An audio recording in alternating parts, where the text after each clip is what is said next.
Budjetista poistuu 58 miljoonan euron edestä hölynpölyä.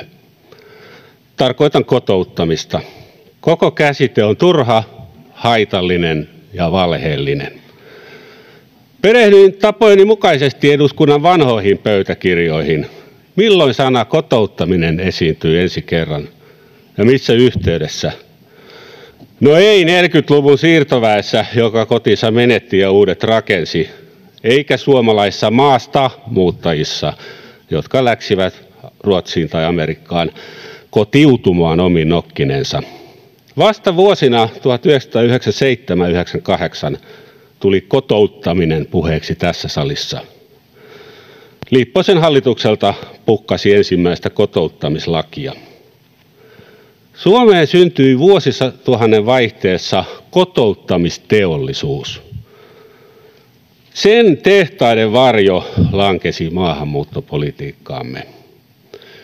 Kotouttamisteollisuus saa energiansa yksinomaan verorahoista. Keinotekoinen industrialismi kohtelee ulkolaista ihmistä raaka-aineena, mutta ei missään nimessä jalosta häntä.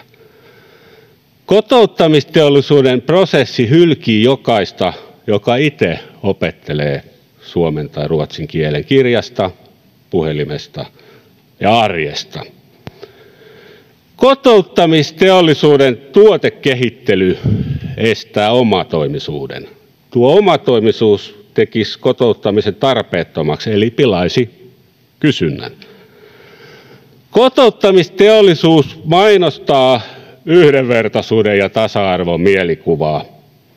Tulos vaan on ala-arvoinen avuttomuuskierre.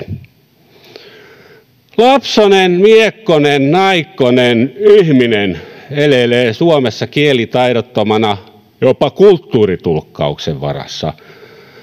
Hän jauhautuu kotouttamiskoneiston rattaissa ja leikkii monikulttuuripiirin leikkejä ehkä vastoin tahtoaan.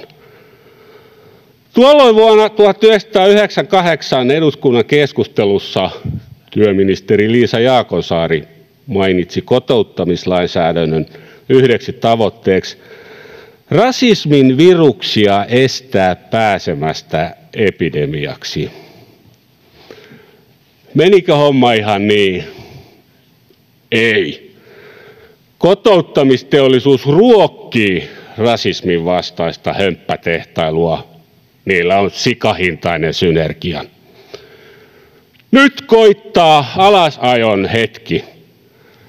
Kaatakaamme kotouttamisteollisuuden mustat savupiiput, saastutus lakkaa ja taivas puhdistuu sinivalkoiseksi.